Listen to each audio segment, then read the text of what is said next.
معزز سامعین کرام، السلام علیکم ورحمۃ اللہ وبرکاتہ۔ الحمدللہ الحمدللہ الحمدللہ وکفا وسلام علی عبادہ الذین اصطفیٰ، اما بعد فأعوذ باللہ من الشیطان الرجیم، بسم اللہ الرحمن الرحیم۔ وما كان المؤمنون لينفروا كافة فلولا نفر من كل فرقة طائفة ليتفقهوا في الدين ولينذروا قومهم إذا رجعوا إليهم لعلهم يحذرون۔ قال رسول الله صلى الله عليه وسلم: من يرد الله به خيرا يفقهه في الدين، او كما قال عليه الصلاة والسلام۔ ہم اور آپ انتہائی عقیدت و محبت سے اپنے آقا و مولا جناب محمد رسول اللہ صلی اللہ علیہ وسلم کی بارگاہ میں ہدیہ درود و سلام پیش کریں۔ اللہم صلی علی سیدنا مولانا محمد بارک وسلم، صلاۃ و سلام علیک یا رسول اللہ صلی اللہ علیہ وسلم۔ آج کی یہ بابرکت اور نورانی محفل جو دو مناسبتوں سے منعقد ہوئی ہے، ایک تو آج حضرت سیدنا عثمان غنی رضی اللہ تعالیٰ عنہ کا یوم شہادت ہے، اور دوسرے آج کے دن حضور فاتح بھیونڈی داماد سرکار صدر الشریعہ حضرت العلامہ الحاج شاہ مفتی عبدالشکور اعظمی علیہ الرحمت والرضوان کا عرس مبارک ہے۔ کافی دیر سے آپ لوگ بیٹھے ہوئے ہیں، لیکن یقین جانیے کہ آپ میں سے بھی کئی لوگوں سے پہلے میں حاضر آیا ہوں۔ میرا ایک مزاج ہے کہ جب میں نے تاریخ دے دی ہے تو جلدی پہنچ جاؤ، بعد میں تقریر ہو نہ ہو، بٹھا دیا جائے، جو بھی ہو، لیکن جلدی پہنچ جانا چاہیے۔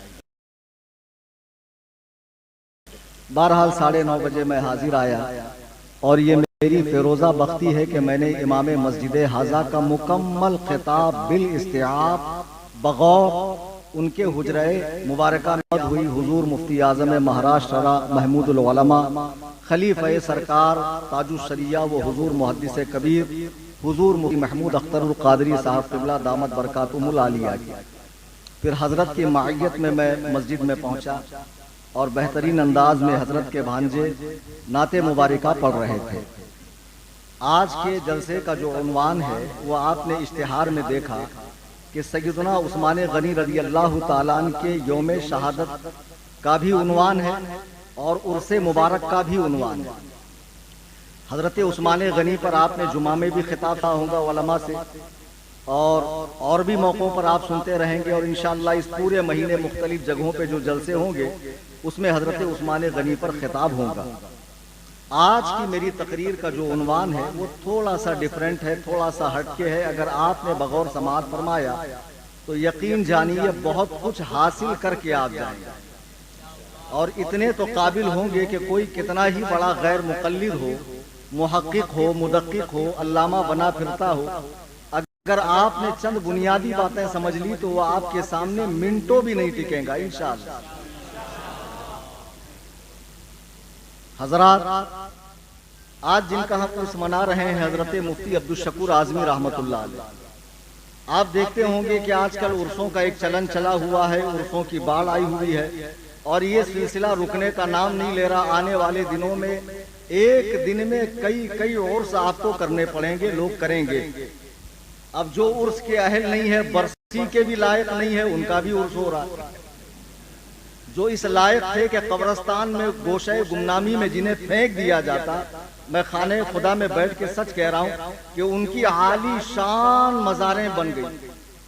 میں ناریل واڑی قبرستان میں فاتحہ پڑھنے کی غرض سے گیا تو ایک گنبد کو دیکھ کر میں ایک دم اچھمبے میں پڑ گیا کہ کتنا عالی شان گنبد ہے، کیسی خوبصورت مزار ہے، لیکن جیسے ہی بورڈ پر نام پڑا تو ماضی کے جھروں کے کھلنے لگے اور یاد تازہ ہو گئی کہ یہ ہمارے علاقے کے وہ بابا تھے جو خود بھی گانجا نوش کیا کرتے تھے اور مریدین کو بھی پوٹلی تھمایا کرتے تھے۔ اور ان کی کرامت دیکھیے کہ ٹھیک ان کے مزار کے سامنے ہی قبرستان میں گانجے کا پودا اگ گیا. یہ ہنسنے والی بات نہیں، سچی بتا رہا ہوں میں، آپ نے نیوز میں دیکھا ہوگا. جس شخص نے کبھی زندگی میں داڑھی نہیں رکھی، صوم و صلات کی پابندی نہیں کی، جو سونا پہنتا تھا، غیر محرم سے ملتا تھا، دھڑلے سے قوالی کرتا تھا، نشہ کرتا تھا، اس کی بھی مزار بن گئی اور اس کا بھی عرس ہونے لگا. حقیقت میں عرس کے لائق چند ہی لوگ ہیں، عرس کے لائق چند ہی لوگ ہیں. آج جن کا ہم عرس منا رہے ہیں، آپ جانتے ہیں وہ کون ہیں؟ وہ شخصیت ہیں جو بہت بڑے فقیہ ہیں، بہت بڑے عالم ہیں، اور جن کے گھرانے میں فقاہت چلی آ رہی ہے. اور بر صغیر میں ایسا کوئی عالم نہیں ہے جس کا رشتہ تلمذ، رشتہ شاگردی ان کے خاندان سے نہ ملتا. بھیونڈی آ کر انہوں نے قوم کو ایک عالم گر ادارہ بھی دیا اور ایسا بیٹا دیا جو مفتیوں کی رہبری کرتا.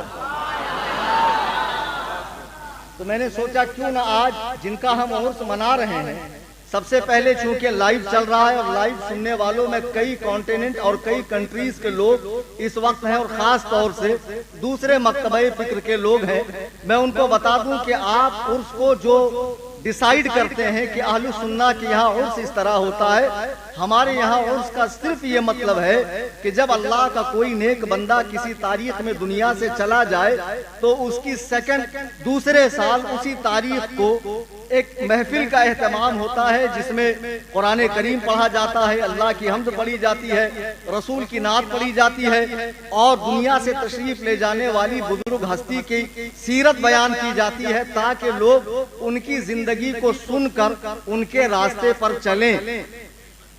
بس یہی ہے عرس کا مطلب. اب اس میں جو قوم نے زیادتی کی ہے، مبالغہ کیا ہے، اور ہر سال اس میں جوڑتی جا رہی ہے. منع کہاں ہے؟ اس سے علماء اہل سنت کا دامن پاک و صاف. کہیں عرسوں کے نام پہ 10 دن کا میلہ ہے، سانڈوں کی لڑائی ہے، قوالی کا جنگی مقابلہ ہے، مرد و عورت کا اختلاط ہے. ان سارے غیر شرعی کاموں کا اہل سنت و جماعت سے، بریلوی مکتبہ فکر سے کوئی لینا دینا. ہمارے یہاں عرس کا صرف اتنا مطلب ہے کہ ان کی وفات کی تاریخ میں مزار پہ حاضری دے کر تلاوت قرآن کر کے ان کی روح کو ایصال ثواب کیا جائے اور پھولوں کی چادر وغیرہ پیش کی جائے اور ان کی سیرت لوگوں کو بتائی جائے. ان کے نام پر غربا، مساکین کو، یتامہ کو، فقراء کو، مدارس کے طلبہ کو کھلایا جائے. ہمارے یہاں عرس کا صرف یہی مطلب ہے، اس سے زیادہ نہیں ہے. آپ دیکھیں عرس رضوی ہوتا ہے، دنیا کے کونے کونے سے لوگ جاتے ہیں، ہر وقت علماء کے بیانات ہوتے ہیں، لوگ وہاں سے دین سیکھ کر آتے ہیں. اب اگر کہیں ایسا عرس ہوتا ہے جس کی شریعت اجازت نہیں دیتی، اس سے ہمارا کوئی لینا دینا نہیں ہے. آج جن کا ہم عرس منا رہے ہیں وہ ایک ایسی شخصیت ہے کہ آپ ان کو بابا اور پیر اور پہنچا ہوا یہ مت سمجھیے. بے شک وہ تو بہت پہنچے ہوئے تھے، پیر کامل تھے، لیکن بہت بڑے فقیہ بھی تھے. آج کی نشست میں سمجھنا یہ ہے کہ یہ فقہ کیا ہے، فقیہ کیا ہے، فقاہت کیا ہے، فقہا کیا ہے، اور ان کی پیروی کا ہمیں کیوں حکم دیا گیا ہے. آیت کریمہ جو میں نے پڑھی، اس میں اللہ تبارک و تعالیٰ نے، اور صحیح بخاری کی حدیث جو میں نے پڑھی جس کے راوی حضرت امیر معاویہ ہے، اس میں رسول پاک نے فقیہ کا ذکر فرمایا ہے، فقہ کا ذکر فرمایا ہے. اللہ کے نبی علیہ الصلوۃ والسلام کے حکم سے صحابہ کی ایک جماعت اللہ کے راستے میں لڑنے کے لیے جا رہی ہے تو خداوند قدوس و جبروت کا ارشاد ہوتا ہے، وَمَا كَانَ الْمُؤْمِنُونَ لِيَنْفِرُوا كَافَّةً، کہ جو جماعت کو آپ بھیج رہے ہیں ایسا نہیں ہو سکتا ہے کہ یہ سب کے سب نکلیں. ان میں سے کچھ لوگ ایسے ہوں جو رک کر اللہ کے دین کی سمجھ حاصل کریں اور دوبارہ جا کر اپنی قوم کو ڈرائیں، اپنی قوم کو سمجھائیں، اپنی قوم کو بچائیں. دیکھیے سرکار نے جب صحابہ کی جماعت کو بھیجا تو وہ صحابہ جو حضور کی بارگاہ کے حاضر باش ہیں، سرکار کے مقتدی ہیں، ڈائریکٹ سرکار سے قرآن و حدیث سننے والے ہیں، عربی ہم سے آپ سے سب سے اچھی بولنے والے ہیں، اس کے باوجود قرآن کہہ رہا ان میں سے کچھ لوگ دین کی سمجھ حاصل کریں۔ معلوم پڑا قرآن کا ترجمہ آ جانا، عربی آ جانا، مطلب اور حروف اور الفاظ پر قدرت حاصل کرنا، اس کا نام فقاہت نہیں ہے، فقہ تو گہرائی کا نام ہے، باریکی کا نام ہے۔ اللہ فرما رہا ان میں سے کچھ لوگ فقہ حاصل کریں، ان میں سے کچھ لوگ فقہ کو حاصل کریں۔ اب دیکھیے جب یہ آیت اتری، سرکار کا آخری دور مبارک ہے، دنیا سے جانے کا وقت ہے، اور اسلام تمام قبائل عرب میں پھیل چکا ہے، تمام قبائل عرب میں پھیل چکا ہے۔ اب یہ کس سے فرمایا جا رہا کہ کچھ لوگ دین کی سمجھ حاصل کر کے اپنی قوم کو جا کر ڈرائیں۔ اب اسلام جہاں دور دراز پھیلا، وہ لوگ نہ تو سرکار کے پاس آ کر ڈائریکٹ مسئلہ پوچھ سکتے ہیں، نہ سرکار ہر مسئلے کے لیے ان کے پاس تشریف لے جا سکتے ہیں، اور دین تو ان تک بھی پہنچانا ہے کہ نہیں پہنچانا؟ جو دور دراز کے علاقے میں ہے دین ان تک بھی پہنچانا ہے، تو ایسا کون سا معتمد ذریعہ ہو جس پر اللہ و رسول بھروسہ کریں اور یہ لوگ جا کر دین سمجھائیں؟ تو اللہ کی قسم وہ فقہا کی جماعت ہے جس پر اللہ کو بھروسہ ہے اور رسول اللہ کو بھروسہ ہے۔ کس کی جماعت ہے؟ فقہا کی جماعت ہے، جنہوں نے دین کی فقہ حاصل کیا ہے، دین کی سمجھ حاصل کیا ہے۔ اب اللہ فرما رہا ہے کہ یہ لوگ واپس جائیں اور اپنی قوم کو جا کر ڈرائیں اور بچائیں اور اللہ کے احکامات بتائیں، اوامر سکھائیں، نواہیات سے گریز کروائیں۔ اللہ تعالیٰ اس آیت کریمہ میں یہ فرما رہا ہے۔ یہ فقہا کیا ہے؟ اللہ نے یہاں محدث کا ذکر کیوں نہیں کیا؟ حافظ کا، قاری کا ذکر کیوں نہیں کیا؟ اللہ نے یہ کیوں فرمایا لِيَنْفِرُوا كَافَّةً فَلَوْلَا نَفَرَ مِنْ كُلِّ فِرْقَةٍ طَائِفَةٌ لِيَتَفَقَّهُوا فِي الدِّينِ، کہ ان کے ہر گروہ میں سے ایک جماعت نکلے جو دین کی سمجھ حاصل کرے۔ دیکھو محدث، حافظ، قاری، مفسر، مفسرین، محدثین، متکلمین، فلاسفہ اور اسی طریقے سے مختلف علوم و فنون کے ماہر، ان کے پاس ایک ایک شعبہ ہے۔ اب فقہا کے پاس مکمل دین ہے، فقیہ کے پاس مکمل دین ہے، تو اللہ نے فرمایا فقیہ بنو۔ اب آپ یہ سمجھو کہ فقیہ کہتے کس کو ہیں؟ فقیہ ایک، فقہا بہت سارے، عالم ایک، علماء بہت سارے۔ تو فقہا کہتے ہیں علم فقہ کو حاصل کرنے والے کو۔ فقہ کیا ہے؟ فقہ ہے چار چیزوں کا جامع۔ سمجھ رہے ہیں آپ لوگ میری بات؟ ویسے تو آپ میں سے بہت سارے لوگ ماشاءاللہ انٹرنیٹ پہ بھیڑے رہتے ہیں غیر مقلدوں، اور کہیں بھی میرا نام پیش کرتے ہیں، کلیم حنفی سے بات کرو، ہر وقت مناظرے کی پوزیشن میں نہیں رہتا ہوں، میرے خانگی معاملات بھی ہے، کاروبار بھی ہے، سفر بھی ہے، حضر بھی ہے، فوراً حضرات بہت پریشان کر رہا، لو بات کرو، تھوڑا سچویشن دیکھ لیا کرو۔ تو بہرحال میں عرض یہ کر رہا تھا فقہ کیا ہے؟ فقہ کی بنیاد چار چیزوں پر ہے: قرآن، حدیث، اجماع اور قیاس شرعی۔ یعنی فقیہ بن کر جب یہ قوم میں لوٹیں گے تو گویا مکمل دین لے کر لوٹیں گے، آدھا ادھورا دین لے کر نہیں لوٹیں گے۔ آج کے اس ماڈرن دور میں جب ہر آدمی کو محقق بننے کا بھوت سوار ہے، دین کہاں سے حاصل کر رہا ہے سمجھ نہیں ہے، ڈائریکٹ انٹرنیٹ سے دین سیکھ رہا ہے، کوئی بھی لٹریچر پڑھ رہا ہے، کسی کی بھی تقریر سن رہا ہے۔ خدا را ایسا مت کرو۔ ایک جماعت پیدا ہو گئی جو بہت زیادہ ماڈرن ہے، بہت زیادہ کوالیفائیڈ ہے، انہوں نے اپنا نام اہل قرآن رکھا اور کہا سنو مکمل دین قرآن سے مل جائے گا اور کسی چیز کی ضرورت نہیں ہے۔ ایمانداری سے بتانا مکمل دین قرآن سے ملے گا؟ جی نہیں، مکمل دین قرآن سے نہیں ملے گا۔ انہوں نے دعویٰ کیا قرآن کو تھام لو ساری منزلیں آسان، رسول کا کام تھا ہمیں قرآن لا کر دینا، ہم نے لے لیا رسول سے، اب ہمارا کوئی واسطہ نہیں۔ حدیثیں معاذ اللہ 300 سال کے بعد لکھی گئی، اور فارسیوں نے لکھی، عجمیوں نے لکھی۔ حدیث کا کوئی اعتبار نہیں، اس میں سند ہوتی ہے، سند میں جھوٹے لوگ بھی آ سکتے ہیں، ہم کیسے مان لیں؟ یہ اللہ کے رسول نے کہا قرآن ذالک الکتاب لا ریب فیہ، یہ وہ کتاب ہے جس میں شک کی کوئی جگہ نہیں۔ میں آپ کے ذہن کو جس مثال کی طرف لے کے جا رہا ہوں، اگر آپ نے میری بات کو اچھی طرح سمجھ لیا تو یقین جانیے بہت کچھ آپ حاصل کر لیں گے۔ ایک ایسا علاقہ ہے جہاں ابھی اسلام پھیل رہا ہے، ایک صاحب اہل قرآن جماعت کے قرآن لے کر گئے، کہا لوگوں ادھر آؤ، میں تمہیں دین سکھاتا ہوں۔ تو لوگوں نے کہا ٹھیک ہے، دین پورا سکھائیں گے کہ آدھا؟ بولے پورا سکھاؤں گا۔ دیکھو لوگوں نے کہا عبادت کا طریقہ کیا؟ کہا بولے اقیم الصلاۃ، نماز قائم کرو، قرآن میں ہے نماز قائم کرو۔ لوگوں نے کہا ٹھیک ہم نماز قائم کریں گے، لیکن 5 وقتوں کی نماز کے نام ہمیں قرآن میں دکھاؤ، ان کی رکعتیں دکھاؤ، ان کی تفصیلات بتاؤ، اور ان کے اندر درجہ بندی، فرض، نفل، سنت، مستحب، فرض، نفل، سنت مؤکدہ، غیر مؤکدہ کیا بتاؤ۔ پورے مجمع سے میں کہہ رہا ہوں، بڑے حضرت بیٹھے ہوئے مفتی اعظم مہاراشٹر، قرآن میں یہ تفصیل نہیں ہے۔ قرآن پہنچ گیا لیکن مکمل دین نہیں پہنچا۔ پھر ایک صاحب آئے، بولے یہ تو بکلول ہے، اس کو کیا معلوم، قرآن کے بعد حدیث بھی حجت ہے، ہم حدیث لے کر آئے ہیں۔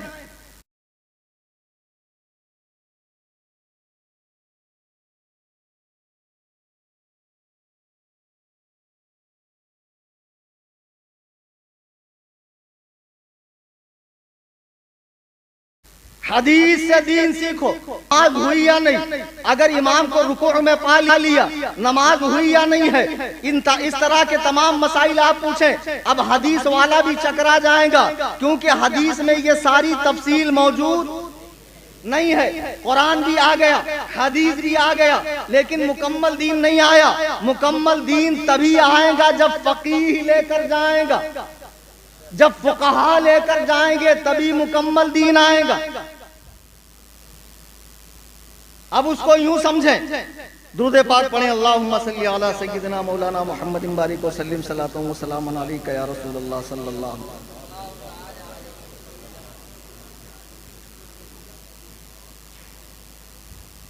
اب اس کو یوں سمجھیں، یہ فقہائے کرام کون ہے؟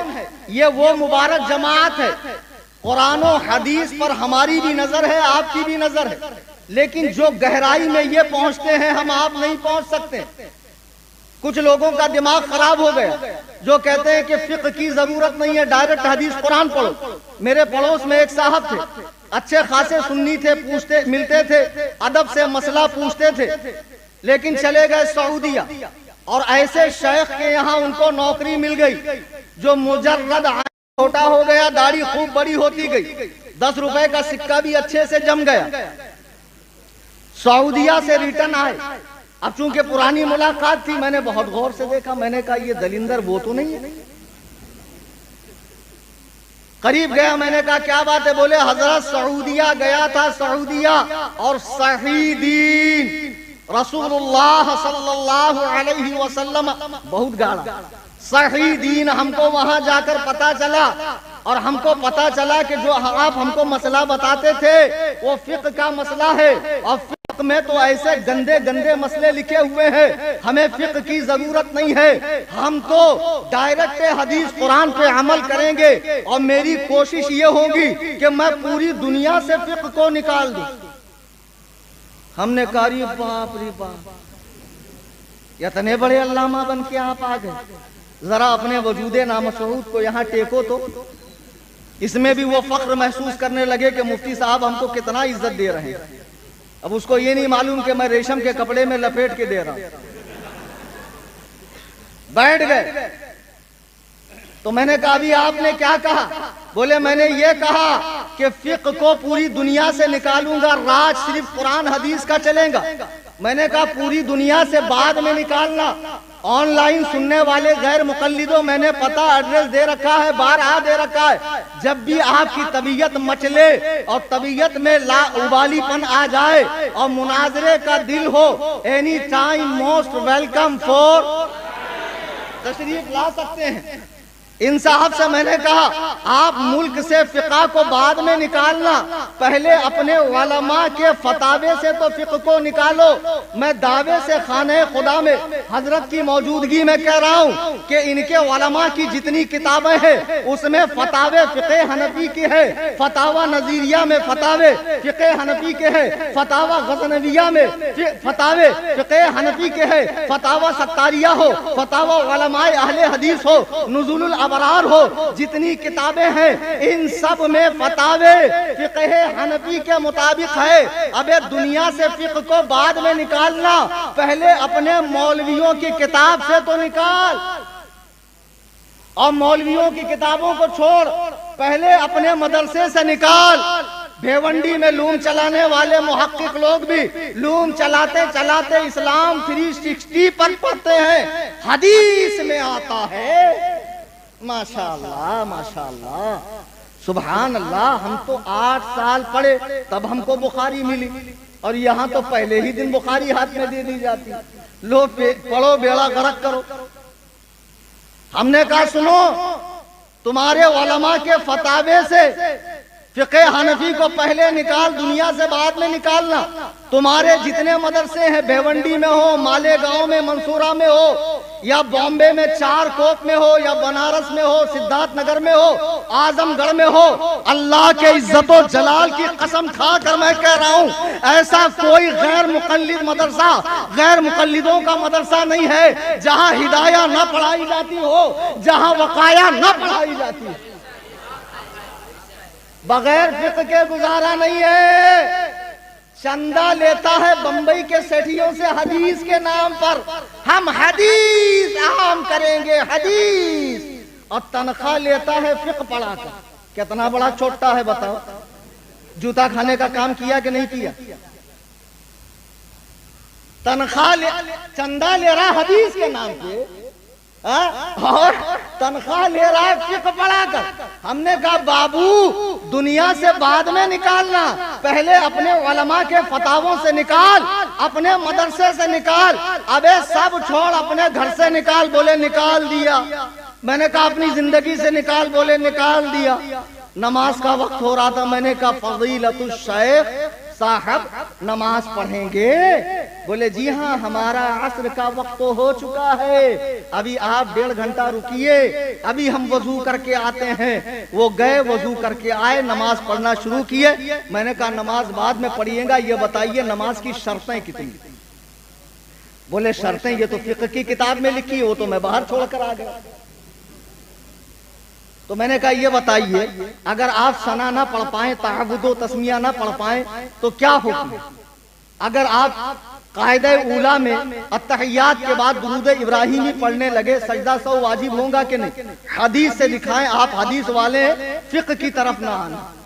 کئی سارے مسئلے میں نے پوچھے، بولے مولانا اس کا مطلب اگر فقہ سے ہاتھ دھو دیا تو خدا کی عبادت سے بھی ہاتھ دھو دیا؟ میں نے کہا جی ہاں ایسا ہی ہے، اگر فقہ سے ہاتھ دھوں گے تو خدا کی عبادت سے بھی ہاتھ دھوں گے، اس لیے کہ فقہ قرآن، حدیث، اجماع اور قیاس کا مرکب ہے۔ اس میں پیدا ہونے سے مرنے تک تمام شعبہ زندگی کے مسائل آتے ہیں، تمام شعبہ زندگی کے مسائل۔ مکمل دین فقہا سے ملے گا۔ مکمل دین کہاں سے ملے گا؟ فقہا سے ملے گا، فقہ سے ملے گا۔ اب یہ بڑے پریشان ہو گئے، بولے ہمارا تو بی پی ہائی ہو گیا، کچھ پلا دیجیے۔ میں نے کہا بیٹھیے، کیا پئیں گے؟ بولے دودھ۔ میں نے کہا دودھ تو ہے لیکن بھینس کا۔ تو بولے اس سے کیا ہوتا ہے؟ تو میں نے کہا اس سے یہ ہوتا ہے کہ آپ کے نزدیک بھینس کی قربانی جائز نہیں ہے، قرآن حدیث میں بھینس کا نام آیا نہیں، تو آپ کیسے دودھ پئیں گے؟ بولے مولانا کو اگر چھوڑ دیا جائے تو کھانے پینے کی بھی لا لیں؟ میں نے کہا جی ہاں، کھانے پینے کی بھی لا لیں، اس لیے کہ فقہا نے بھینس کو گائے پر قیاس کر کے اس کے دودھ کے پینے کی اجازت دی ہے۔ اب دیکھو تمہارے بھینس کا نام حدیث قرآن میں ہے نہیں ہے، اب اس کے بعد نہ تمہارے قسمت میں دودھ ہے، نہ مکھن ہے، نہ لسی ہے، کچھ بھی نہیں ہے۔ بولے کچھ تو کھلا دو۔ تو میں نے کہا اوٹس بنا ہے، کھائیں گے؟ بولے ہاں کھلا دیجیے، ہم بھی وکٹورین اہل حدیث ہے، کھانا بھی وکٹورین۔ سبحان اللہ۔ اب اوٹس اوٹس آ گیا تو اوٹس میں 2-4 مچھر بھنا رہے تھے، 2-4 بھیڑ بھی تھی، چینٹیاں بھی مری ہوئی تھی۔ میں نے کہا کھاؤ، بولے اس کو تو صاف کرتے ہیں۔ میں نے کہا اس کو صاف کرنے کا حکم حدیث میں کہیں نہیں، سمجھے آپ؟ مکمل دین فقہا کے پاس ملے گا۔ حدیث میں ہے کہ جب کھانے پینے کی چیز میں مکھی گر جائے تو اسے ڈبا کر نکالو۔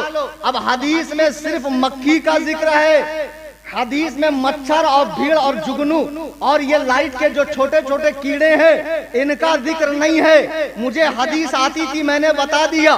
حدیث ہم سب کو معلوم ہے کہ کھانے میں مکھی گرے تو ڈبا کے نکالو۔ ڈبا کے اس لیے نبی فرماتے ہیں مکھی جب گرتی ہے تو اس کے ایک پر میں بیماری اور ایک میں شفا ہے تو وہ بیماری والا پر ڈالتی ہے، لہٰذا پوری ڈباؤ تاکہ شفا والا پر بھی مل جائے۔ اب یہ حدیث تو ہم کو پتا تھی، لیکن ان کے اوٹس کے اندر بہت سارے مچھر اور چینٹیاں تھی۔ اب وہ نکالے کیسے؟ میں نے کہا حدیث دکھاؤ اور نکالو۔ بولے اچھا حدیث میں تو نہیں ہے، فقہا کے یہاں ہے۔ میں نے کہا جی ہاں فقہا کے یہاں ہے۔ فقہا نے فرمایا دیکھو نبی نے کہا مکھی گر جائے تو نکالو اور کھاؤ، کھانا خراب نہیں ہوگا۔ کیوں؟ اس لیے کہ مکھی کی رگوں میں جو خون ہے وہ گردش نہیں کرتا ہے، دوڑتا نہیں ہے، اس میں روانی نہیں ہے۔ تو فقہا نے فرمایا اسی پہ قیاس کر کے ہر چھوٹے چھوٹے جانور، کیڑے مکوڑے پتنگے کھانے میں اگر گر جائے تو ان کو نکال دو۔ فقہا نے قیاس کیا کہ مچھر کی رگوں میں بھی دوڑنے والا خون نہیں ہے، جگنو کی رگوں میں بھی دوڑنے والا خون نہیں ہے، نکال دو، کھانے پینے کی چیزیں استعمال کرو۔ یہ ہے فقہ کی برکت۔ لیکن اتنی گہرائی میں جاتا کون ہے؟ بغداد کی سرزمین ہے، تمام محدثین بیٹھے ہوئے ہیں۔ ایک عورت آئی، کہا اے محدثین کی جماعت بتاؤ، بغداد میں ایک عورت کا انتقال ہو گیا، نہلانے والی ناپاک ہے، کیا وہ نہلا سکتی ہے؟ یہ لوگ کہتے ہیں حدیث پڑھو۔ میں کہتا ہوں امام سفیان بن عیینہ فرماتے لوگوں کا حدیث پڑھنا انہیں گمراہ کر دے گا۔ آپ حدیث مت پڑھو، آپ فقہ پڑھو، فقہ میں سب آ جائے گا۔ سمجھے نہیں سمجھے؟ سمجھو بھائی، جو تقریر آپ سننا چاہتے کبھی کبھی تھوڑا سا ہارڈ بھی سن لیا کرو۔ ایسے کیسے مناظر بنو گے آپ لوگ؟ بغداد میں ایک عورت کا انتقال ہوا، نہلانے والی ناپاک تھی۔ عورت نے آ کے محدثین سے مسئلہ پوچھا، محدثین نے حدیث کھنگالنا شروع کیا، کہیں ملا ہی نہیں کہ ناپاک عورت مردہ نہلا سکتی ہے یا نہیں۔ سب پریشان، سب نے کہا فقیہ امام ابو معصور سے مسئلہ پوچھو، وہ تشریف لا رہے تھے۔ لوگوں نے کہا ان سے پوچھو، اس عورت نے ان سے مسئلہ پوچھا، انہوں نے کہا نہلا سکتی ہے۔ تو اس عورت نے کہا دلیل؟ فرمایا دلیل یہ ہے، اماں عائشہ فرماتی ہیں کہ میں سرکار کے مبارک بالوں کو دھوتی اور اس وقت میں پاکی کی حالت میں نہ ہوتی۔ تو دیکھو جب عورت ناپاکی کی حالت میں زندوں کو غسل دے سکتی ہے تو مردے کو بھی غسل دے سکتی ہے۔ یہ فقیہ کا ذہن ہے، عام لوگوں کا ذہن وہاں تک نہیں جا سکتا ہے۔ قرآن نے کہا کہ یہ لوگ استنباط کرتے ہیں، زمین کھود کر پانی نکالتے ہیں۔ ہاں فقیہ اتنی محنت کرتا ہے۔ اب ہم آپ قرآن حدیث دیکھیں گے تو ہم کو کیا ملیں گے؟ قرآن حدیث کی گہرائی میں جو چیزیں ہیں وہ فقہا سمجھیں گے۔ اب میں آپ کو ایک مثال دے کر سمجھاؤں۔ بامبے میں سمندر ہے، سمندر کی آپ سیر کر رہے ہیں، وہ سیر بھی آپ کے لیے نفع بخش ہے، فائدہ مند ہے۔ لیکن کچھ لوگ وہ ہیں جو سمندر میں غوطہ لگا کر اس کی تہوں میں جا کر موتی نکال کر لے کر آتے ہیں۔ اب ہم آپ غوطہ خور سے شکریہ ادا کر کے موتی لیتے ہیں، بھائی تھینک یو، استعمال کرتے ہیں، اس کا نام ہے تقلید۔ اور ایک الڑ جاہل کہتا نہیں، اس سے اگر موتی لوں گا تو اس کی تقلید ہو جائیں گی، میں خود جا کر ڈبکی لگا کے نکالوں گا۔ میں نے کہا فضیلت الشیخ صاحب مت جائیے، یہ آپ کے بس کا روگ ہے۔ نہیں، ہم نے سعودیہ میں 12 سال مسند امام احمد پڑھا ہے، ہم ڈائریکٹ غوطہ لگا کر موتی لائیں۔ بتا اب مسند احمد پڑھنے کا اور غوطہ لگانے کا کیا تعلق ہے؟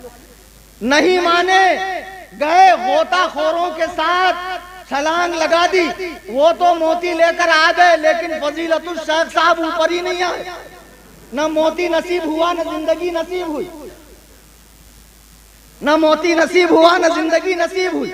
ہم لوگ پکی ہوئی فصل کو کھا رہے ہیں، جس کھیت کو پکایا ابو حنیفہ نے اور اگایا خدا نے، ہم ان کی محنت کے قائل ہو کر ان کا شکریہ ادا کر کے ان کے ذریعے قرآن و حدیث کو سمجھ رہے ہیں، اور لوگ ڈائریکٹ حدیث قرآن سمجھنا چاہتے ہیں، اور لوگوں کو آج کل باقاعدہ سوشل میڈیا پر چیلنج دیے جاتے ہیں نوجوان بچوں کو، اور کہتے ہیں دیکھو بڑے پیر کی آپ تقلید کرتے ہیں، بڑے پیر تو خود ہی رفع یدین کرتے تھے نا۔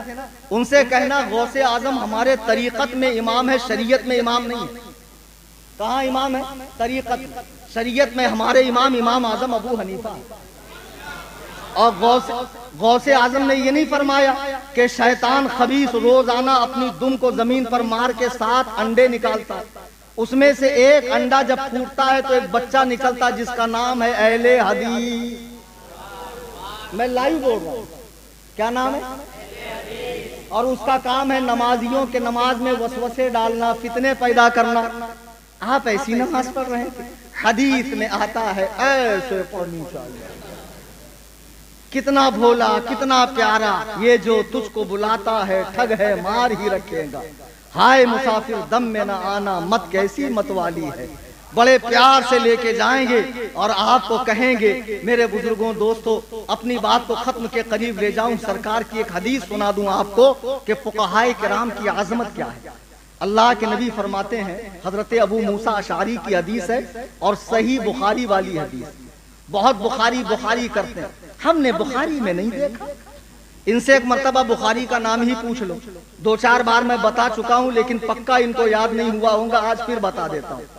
بخاری کا نام ہے الجامع الصحیح المسند المختصر من امور رسول اللہ صلی اللہ علیہ وسلم وسننہ وایامہ۔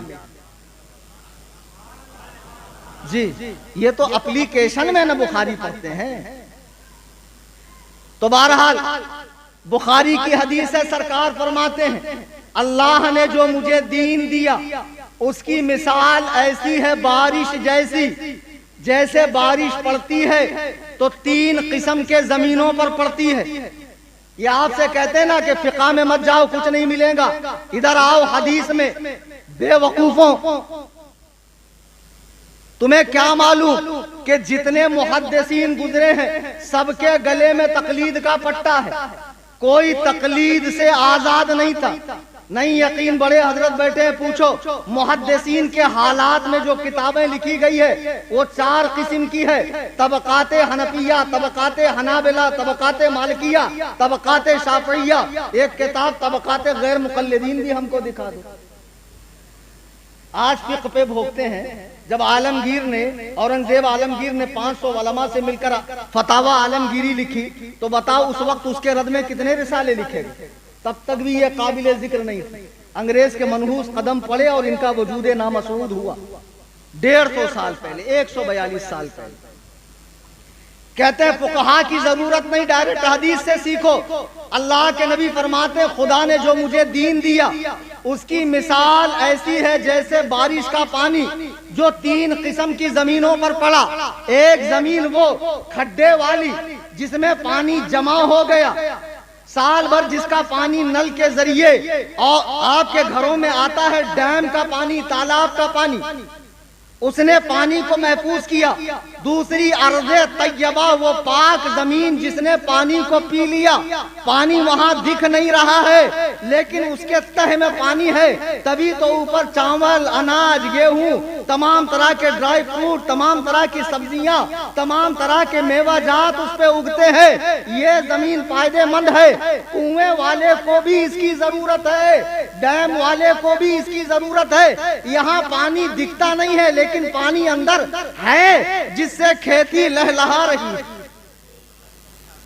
ایک غیر مقلد صاحب کی طبیعت خراب ہوئی تو ڈاکٹر کے پاس گئے، دیکھو ہمارا نبض دیکھ لو، ہماری طبیعت گڑبڑا رہی ہے، آج ہم کو حدیث کا درس بھی دینا ہے۔ تو ڈاکٹر نے جب نبض دیکھی تو دیکھنے کے بعد تو پہلے تو یہ ایسے دیکھنے لگے یہاں کوئی دوا تو رکھی نہیں ہے، نہ کوئی گلوکوز ہے، نہ کوئی سرنج ہے، نہ کوئی دوائی ہے، کچھ نہیں۔ ڈاکٹر نے 2000 روپے لیے اور چٹھی لکھ کر دی، جاؤ میڈیکل۔ یہ صاحب میڈیکل گئے، میڈیکل والے نے چٹھی دیکھی، پورے میڈیکل کا اس نے طواف کر کے 200 روپے میں تھیلی بھر کے دوا دے دی۔ اب یہ گھر پہ لائے، دوا کھائے، مست ہو گئے۔ اب سوچنے لگے، تحقیق کرنے لگے، یار وہ کمبخت ڈاکٹر کے پاس ایک بھی دوا نہیں تھی، 2000 روپیہ لے لیا اور یہ بھلا مانس 2 روپے میں اتنی ساری دوا دیا۔ اب جب طبیعت ہماری خراب ہوگی تو ہم ڈائریکٹ میڈیکل والے کے پاس جائیں گے، ڈاکٹر کے پاس نہیں جائیں گے۔ چلے گا؟ کاہے نہیں چلے گا؟ نہیں چلے گا۔ اس کے پاس دوا بہت ساری ہے لیکن اس کو نہیں معلوم کہ کس بیماری میں کون سی لگیں گی۔ ڈاکٹر کے پاس دوا دکھ نہیں رہی ہے لیکن یہ اسپیشلسٹ ہے، یہ ماہر ہے، جی ہاں، اس کے پاس دوا بہت ساری ہے لیکن اس کو نہیں معلوم کون سی کس کام میں آئے گی۔ محدثین کے پاس حدیثیں ہیں لیکن کس سے کون سا مسئلہ نکلے گا یہ محدثین کو نہیں معلوم، فقہا کو معلوم ہے۔ آپ کو فقہا کے یہاں حدیث بظاہر دکھیں گی نہیں لیکن حدیثیں ان کے مسائل کے اندر ہوتی ہے، جیسے کھیتوں میں پانی ہوتا ہے، جیسے ڈاکٹر کے یہاں دوائی دکھتی نہیں ہے لیکن وہ دوائی کا ماہر ہے۔ امام اعمش اتنے بڑے محدث ہیں، فرماتے ہیں یا معاشر الفقہاء انتم الاطباء نحن الصیاد لا، اے فقہا کے گروہ، آپ لوگ تو ڈاکٹر ہیں، ہم لوگ تو عطار ہیں، دوا فروش ہیں، پنساری ہیں، ہم لوگ دوا فروش ہیں۔ اللہ کے نبی فرماتے ہیں کہ ایک بارش کا پانی جو کھڈے میں جمع ہوا، دوسری بارش کا پانی جسے زمین نے جذب کر لیا، یہ فقہا کی جماعت ہے، اور تیسرا وہ اوبر کھابر ٹیلے والی زمین ہم جیسی، پانی گرا لیکن رکا کچھ نہیں، سب بہہ کر چلا گیا، یہ ہم جیسے لوگ ہیں۔ تو فقہائے کرام جن کے فقہ کی کھیتیاں لہلہا رہی ہے، ہم سب جس دور میں جی رہے ہیں یہ بڑا پرفتن دور ہے، ایسے میں ہم پر لازم ہے کہ اپنے بزرگوں کا اتباع کرے، فقہا کے دامن کو تھامے، علماء سے چمٹے رہے اور دین انہی نفوس قدسیہ سے سیکھیں، تحقیق کے چکر میں نہ پڑیں۔ میں یار ایک بات سوچتا ہوں، 2-4 دن کے لیے گوگل کی سروس اگر بند ہو جائے تو غیر مقلد تو سب یتیم ہو جائیں گے۔ ہم سے مناظرے میں ایک صاحب کہہ رہے ہیں رکو ابھی گوگل سے حدیث نکال کے دیتا ہوں، ابھی گوگل سے جرتہ حدیث نکال کر دیتا ہوں۔ ابے بے وقوف، صحابہ نے گوگل سے حدیث لی تھی؟ کیسے کیسے پاجامہ لوگ ہیں، کیسے کیسے جاہل لوگ ہیں۔ میرے بزرگوں اور دوستوں، کامل دین فقہ میں ملتا ہے، فقہ جامع ہے، قرآن، حدیث، اجماع اور قیاس شرعی کا جو جو مسائل پیدا ہوں گے ان سب مسائل کا حل قیاس شرعی کے ذریعے یہ فقہائے کرام کرتے رہیں گے۔ ہمیں نئی نئی ٹولیوں میں بٹ کر 1.5 اینٹ کی مسجد نہیں بنانی ہے، سلف سے بدگمان نہیں ہونا ہے، سبیل مومنین سے نہیں ہٹنا ہے۔ انشاءاللہ مرتے دم تک اہل سنت و جماعت حنفی مذہب بریلوی مسلک پر قائم رہیں گے انشاءاللہ۔ اب گرمی اس بات کی اجازت نہیں دیتی کہ میں زیادہ بولوں اور آپ لوگوں کو زیادہ بٹھانا بھی مناسب نہیں ہے، اور حضور مفتی اعظم مہاراشٹر بیٹھے ہوئے ہیں، آپ کی بھی نصیحت سے ہم لوگوں کو محظوظ ہونا ہے۔ میں اپنی بات کو یہی ختم کرتا ہوں، یہ موضوع ناتمام ہے، پھر کبھی انشاءاللہ زندگی نے وفا کی تو اس پر مزید گفتگو کروں گا۔ دوران تقریر قرآن کریم پڑھنے میں، حدیث پاک بولنے میں، کوئی واقعہ نقل کرنے میں مجھ سے کوئی غلطی ہوئی ہو تو میں اللہ کے حضور توبہ کرتا ہوں، استغفر اللہ ربی من کل ذنب واتوب الیہ، لا الہ الا اللہ محمد رسول اللہ صلی اللہ علیہ وسلم۔ وما